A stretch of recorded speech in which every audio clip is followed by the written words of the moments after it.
Muy bien, entonces veíamos los gastos operacionales y veíamos que finalizada esta lista aparecen las depreciaciones y amortizaciones.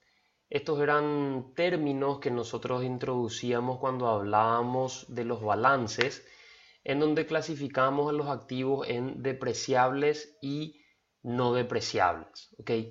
Que en su momento habíamos pospuesto la explicación de qué era o en qué consistía esa depreciación, y es este el momento en el que vamos a asentarlo. Las depreciaciones radican o tienen una relevancia en los estados de resultados. Por eso es que habíamos pospuesto cuando hablábamos en los balances y lo dejamos para este momento. Y es considerado un gasto. La depreciación es el mecanismo mediante el cual se reconoce el desgaste que sufre un bien por el uso que se haga de él. Cuando un activo es utilizado para generar ingresos, este sufre un desgaste normal durante su vida útil que al final lo lleva a ser inutilizable. ¿Okay? Consiste en que al reconocer el desgaste del activo por su uso se va creando una especie de provisión o de reserva que al final permite ser reemplazado sin afectar la liquidez y el capital de trabajo de la empresa. ¿Okay? Entonces la depreciación básicamente es un concepto que se introduce luego de ciertos tropiezos con que las empresas iban topándose cuando desarrollaban sus actividades normales. Eh, Al no contemplar anteriormente este gasto tácito o intangible que tenemos año a año, las empresas eventualmente llegaban a un punto en el que se veían con serias complicaciones en cuanto a su liquidez y en cuanto a sus rentabilidades. La depreciación de esta forma lo que hizo fue contemplar este desgaste que va sufriendo cualquier activo que nosotros poseamos, como para de esa forma ir creando una suerte de contingencia y no esperar al deterioro absoluto para recién ahí contemplar el gasto en el que se debería incurrir para la reposición de este bien. ¿Ok? Entonces, básicamente es eso, es como que nosotros para nuestras actividades cotidianas tengamos un camión repartidor del producto que estamos fabricando y año a año nosotros utilizamos este camión. ¿Ok? Evidentemente, el valor de este camión en el año en el que compramos el camión, que es un camión 0 kilómetros, ese camión tiene un determinado valor. Con el paso del tiempo, este camión, por el deterioro, por el desgaste, porque ya salen nuevas versiones, etcétera, etcétera, va decayendo el valor del mismo, y esa tasa de decaimiento en su valor es lo que llamamos depreciación. El término amortización se aplica cuando nos estamos refiriendo a activos intangibles. ¿Okay? Entonces, dependiendo del activo se determina la vida útil del mismo, con lo cual se puede obtener el nivel de depreciación anual que sufre. No se deprecia en la misma medida un vehículo que el mobiliario de las oficinas, que los equipos informáticos, que las estructuras edilicias, etcétera, etcétera, etcétera. ¿Por qué? Porque cada uno de estos elementos que acabo de citar tienen vidas útiles distintos. ¿Okay? ¿Quién establece o cómo yo sé cuánta vida útil va a tener un determinado activo? Eso lo establece y lo regula el Ministerio de Hacienda, eh, en donde estipula cuál es la vida útil y cuál es la tasa, por lo tanto, de depreciación que podemos ir cargando año a año, dependiendo del tipo del activo. Bienes muebles, útiles y enseres pueden ser 4 a 10 años.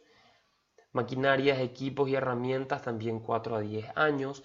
Transporte terrestre 5 años. Transporte aéreo 5 a 10 años. Transporte marítimo y fluvial 5 a 20 años. Transporte ferroviario 10 a 20 años. E inmuebles puede ir desde 10 hasta 40 años.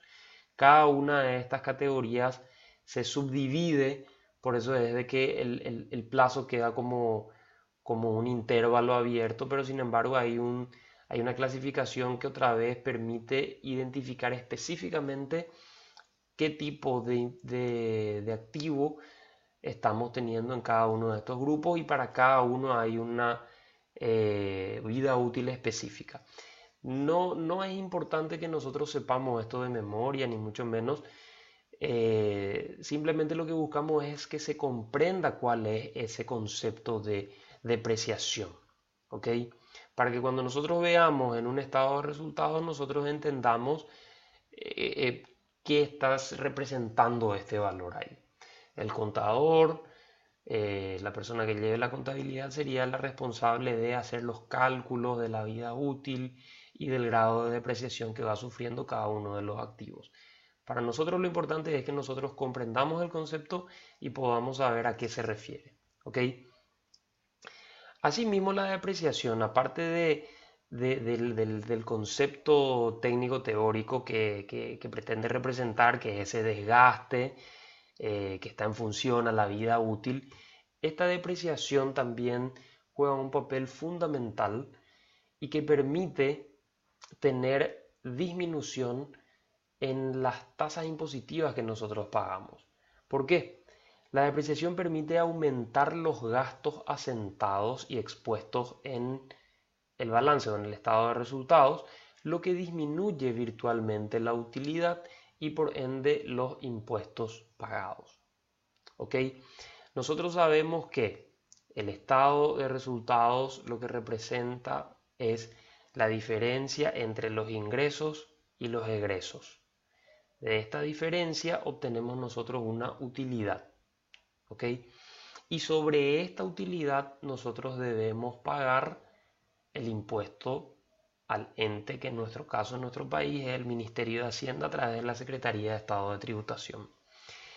Ahora, la depreciación lo que permite a las empresas es que ellas puedan decir: yo tuve este nivel de ingresos, yo tuve este nivel de egresos, pero también contemplemos dentro de mis egresos la depreciación que tuvieron todos mis activos.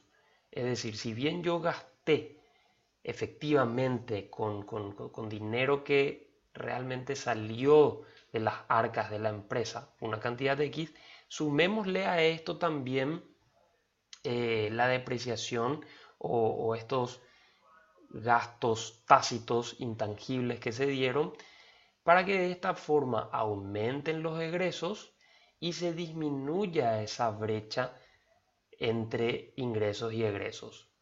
Es decir, obtenemos allí una utilidad virtualmente menor y por lo tanto le decimos a la Secretaría de Estado de Tributación: mira, yo gané en realidad poca plata. Entonces es poca plata la que yo te voy a estar pagando a vos en concepto de impuestos.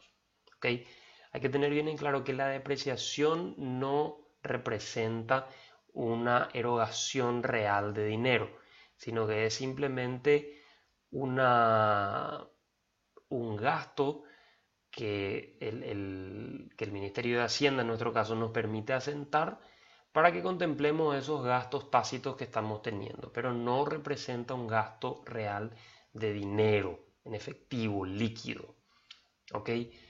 Así también es muy importante entender de que cuando nosotros hablamos de vida útil y estamos haciendo suele darse esto mucho en los proyectos de inversión, si bien nosotros tenemos una depreciación de nuestros rodados, de nuestros vehículos en 5 años, no precisamente nosotros, transcurrida la vida útil que establece el Ministerio de Hacienda, transcurrida esa vida útil, no precisamente nosotros tenemos que volver a comprar estos activos, ¿ok? Sino que simplemente esa vida útil es el plazo que concede el Ministerio de Hacienda para que nosotros podamos cargar ese gasto, pero no necesariamente estaríamos rehaciendo esta compra, ¿ok? Entonces vamos a tratar de ir representando todos estos conceptos luego en unos gráficos esquemáticos que nos van a ayudar a entender un poco mejor. Entonces, eso por un lado eran los gastos operacionales, ¿ok? Los gastos no operacionales son aquellos que no son necesarios para la obtención de los ingresos operacionales. Quiere decir que son gastos que no son propios de la actividad de la empresa o de la organización. Las cuentas más representativas son gastos financieros, pérdidas en venta y retiro de bienes, gastos extraordinarios, gastos diversos, pérdida por diferencia de cambio. ¿Ok? Si nosotros no somos una entidad financiera, todo gasto financiero es un gasto no operacional, no forma parte de la operativa de nuestra empresa estar pagando intereses. ¿Ok? También si tenemos pérdidas en ventas por vencimiento o por productos no conformes o por devoluciones por parte de los clientes por no cumplir con las especificaciones, etcétera, eso corresponde a gastos no operacionales. Existen cuentas que son amplias, tipo gastos extraordinarios, gastos diversos, pérdidas por diferencia de cambio. Las pérdidas por diferencia de cambio corresponde a la diferencia en las distintas, en la cotización del dólar, si es que nosotros estamos, perdón, de la moneda extranjera con la que estemos trabajando en caso que nosotros lo hagamos. Si nosotros compramos mercadería en dólares, supongamos, cuando el dólar estaba elevado y luego vendemos el producto cuando el dólar está con una cotización inferior a ese punto, entonces estamos teniendo una pérdida por la distinta cotización en esta moneda de cambio. Aldo, vos estás loco, boludo.